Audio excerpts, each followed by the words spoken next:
So, tayo ay, kalimutan ko. Hi! Happy.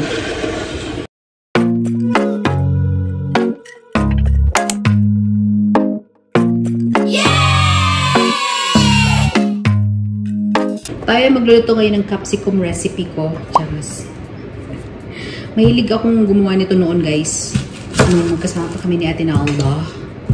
And kakaiba siya ngayon kasi pag ginagawa ko to dapat minced beef. But wala akong minced beef. Meron akong chicken kanina na leftover ko. Hindi ko nakain. So itatry ko yun. And then we will see from that. Gusto ko bigyan si Ate Marge. Kaso, hindi ko kasi sure kung masarap. So I hope it's good. Because pag masarap, bigyan natin si Ate Marge ng ating capsicum recipe. So, we will start our vlog with our capsicum tubanes éclavuche.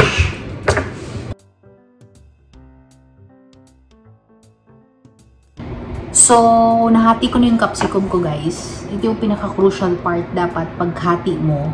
Make sure na magka-create siya ng parang bowl para hindi mahulog yung laman niya sa loob. Yan. Hindi ko na napakita sa inyo kasi nandito yung kasamahan ko si Jis na nahiya ako. So, hinati ko siya. Ito medyo may ano, mabuhos kasi yung mga egg dito kasi ito talaga yung main plate ng dish natin. Hindi ba pag-dish pa, auntie? Pag nagawa mo ng maayos, masarap. Pag hindi mo nagawa ng maayos, pwede na rin. Kailangan lang natin ng tray. Ilalagay natin dyan. I-assemble na natin yan eh. So, ilalagay natin ang... So, maglalagay tayo ng butter. Butter. Tapos, sibuyas. Tapos, yung ating meat. And then, egg. Tapos, cheese. Yan, makikita niyo mamaya. Tapos, chicken. Dati, minced beef ang ginagamit ko dito. Ngayon, hindi na ako bumili ng minced beef. And then, lalagyan na lang natin to ng langaw. Lagyan natin ng langaw. Ano ba langaw? Pepper, salt, tsaka konting pang spicy. Nilalagay natin dyan. Tapos, mekos na lang. So, lagay natin first ang ating pang spicy. Pero konti lang, guys. Sana mag-voice over, mag-ano ngayon, yung video lang na walang salita. Para maiba naman. Baka na-miss nyo ako. Na-miss nyo ba ako, guys? Lagi naman tayo may upload eh. So, pepper. Buti na lang talaga meron akong pepper na durog, guys. Hirap na hirap ako dun sa pepper ko na buo-buo. Sa sobrang pagtitipid ko, bumili ako ng pepper na buo-buo, diba? Hirap namang kainin. Alam mo yun, parang kumbaga pa parang kumakain ng rock salt. Okay. So, a pinch of salt. Mga 1 kilogram na salt. Pwede na. Then, nakalimutan ko na. What's next though? I think the egg. Right? Pagka-slice natin. So, ang ginagawa ko, nilalagay ko muna siya dito para makontrol ko yung pagbuhos ng ulan. Aking mundo'y lunuring tuluyan. Diba? So, lalagyan na lang natin ng butter sa paligid niya para mag-melt siya, maluto yung ano, dapat maluto. So, ayan na siya, guys. Ewan ko ba't may pentel pen yan. But, ayan na yung itsura niya. Nagsiksik na sa loob yung mga egg. Yung cheese niya, mamaya-maya na lang siguro. Yung ating, dagdagan nga natin ng pew. Yung cheese, mamaya na konti. Pag medyo naluto na yung ano, yung ating chicken sa loob. So, mainit na yung ating, oven, lagay na natin yan. And then, i-follow up natin yung cheese. Lagay natin yung cheese later. So, maya-maya konti. I-check natin siya after like 10 minutes lang para hindi masunog yung capsicum itself. Tapos, lalagyan natin siya ng cheese. Square cheese. And then, pag naluto na konti yung cheese, lalagyan natin ng mozzarella cheese. Nasa oven na siya, guys. Hinihintay na lang natin. Gusto kong lagyan ng butter yung ano, yung top. Kasi parang hindi naluluto yung egg niya. Lagyan ko nga ng konting butter.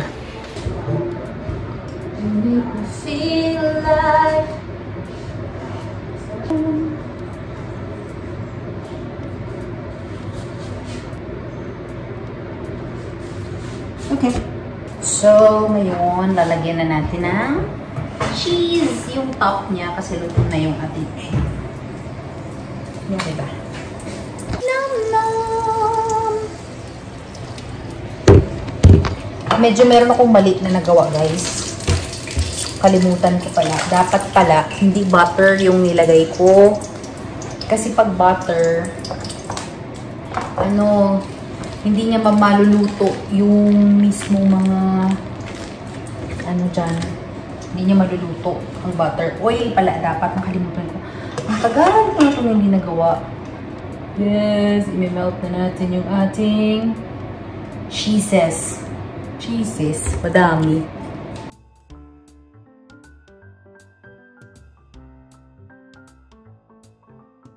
Yung mozzarella cheese ko, ganito. Kasi in-slice ko siya ng ganyan. Then we will see what will happen.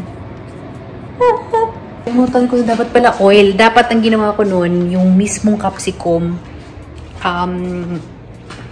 hinaplasan ko siya ng oil. Tapos, instead na butter yung pinanglalagay ko, oil na diretso kasi hindi nga maluto. Kasi napansin ko, umabot na ng 5 minutes, hindi pa naluluto yung egg. So, sabi ko, ay tama pala, hindi pala ganun kaganda yung pag-butter. So, dapat oil lang nilalagay. So, ngayon ko lang naalala. Anyway, matagal na kasi, it's been a long time na hindi ako nag-experiment. So, gutom na ako. Actually guys, okay na ito.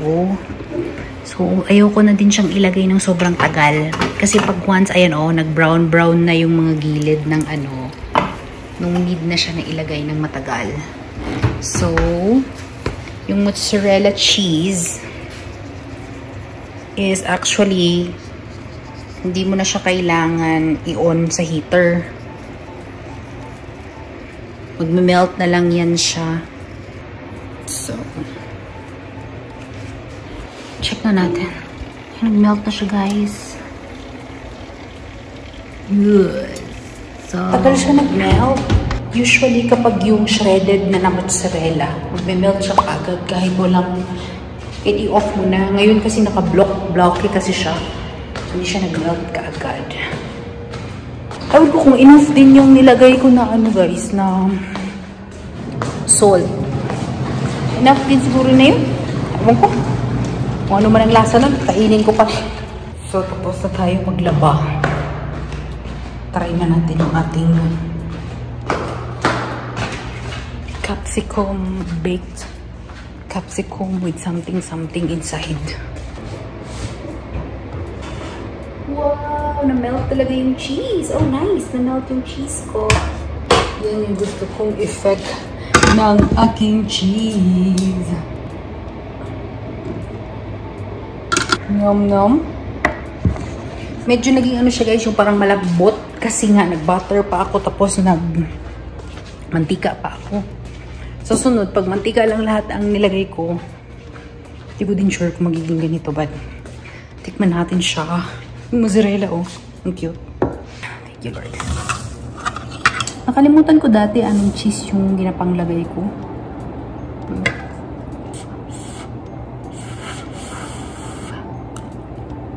Mainit.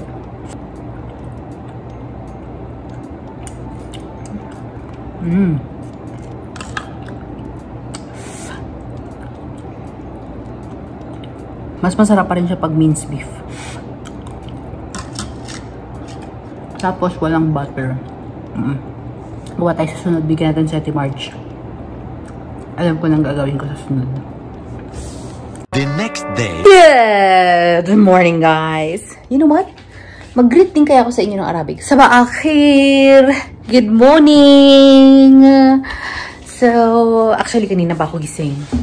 Nag-usap kami ng aking boyfriend. Kasi saka lang kami nakakausap guys pag night duty ako. Kasi nasa New Zealand siya ngayon. So, yung oras, everything and all. But, habang nag-usap kami, look. I fixed everything. Open na naman ang store natin for eating. Na-arrange na natin mga foods. So, ang ginawa ko, dito na partish yung mga pagkain na agad-agad kong makakain.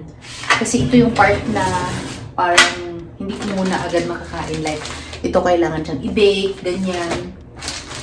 Yun lang guys. Wala. Excited ako dito sa mga candies ko. Natanggal ko na siya, guys. Natanggal ko na siya sa kanyang packaging. And nilagay ko na siya sa baunan ko. Kasi night duty ako mamaya. I'll show you. Ito siya. Nadagdagan na naman ng pamilya ng aking pagkain. So, isang lalagyan puno ng tsokolate. Yan! Don't you wish your workmate is hot like me? Oh, made in Poland. Ito ang magiging dahilan ng pagkabiak ng pasta ko. Kaya dadahan-dahanin natin yan. So, dala ko na yan sa bag ko. Sabi ng boyfriend ko, ba't ang dami mong candy? Na-explain ko na sa last vlog ko, hindi lahat ng duty nakakakain kami as a nurse. So, kasi ang nagbibigay ng energy sa tao is yung glucose. One of the sources of glucose is yung, candy. So, makakagat lang kami ng candy, ng chocolate, guys, or makakain lang kami ng candy while on duty. Na-energize kami as nurses. Maghuhugas tayo ng mga bagay na huhugasin. Hugasan natin yung ating Starbucks na tumbler. Kasi medyo malamig na. Well, not really malamig, medyo. So, hugasan na natin yan. Mekos-mekos, kunin din natin yung ating water. Kasi ang food natin today is cup noodles. Magka-cup noodles lang ako. Mamaya na ako magkain ng rice pagkagising ko. Yes! Okay! So, mag-init muna tayo ng water. Fresh from the Philippines! Oh, ito na lang palang Philippines ko. So, ito na lang ang kainin ko ngayon. Oh, Philippines pala ito, bulalo. Alright, bulalo. Come through.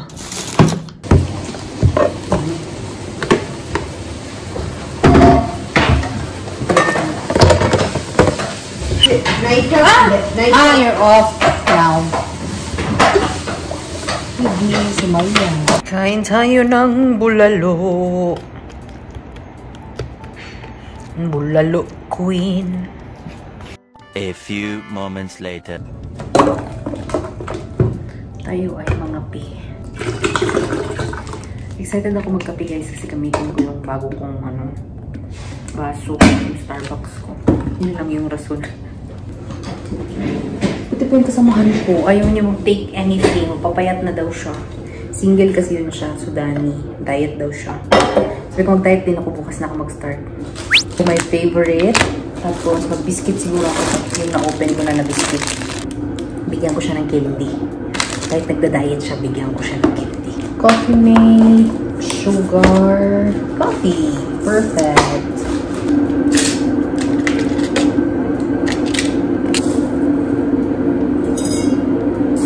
One time, guys, ako yung nagtimpla ng kape nung kasamahan ko na Indian. Hindi kasi sila, ayaw nila yung masyadong mapait. Gusto ko kasi yung may sipa, yung may pait. Excited talaga ako sa Nescafe Red ko, guys.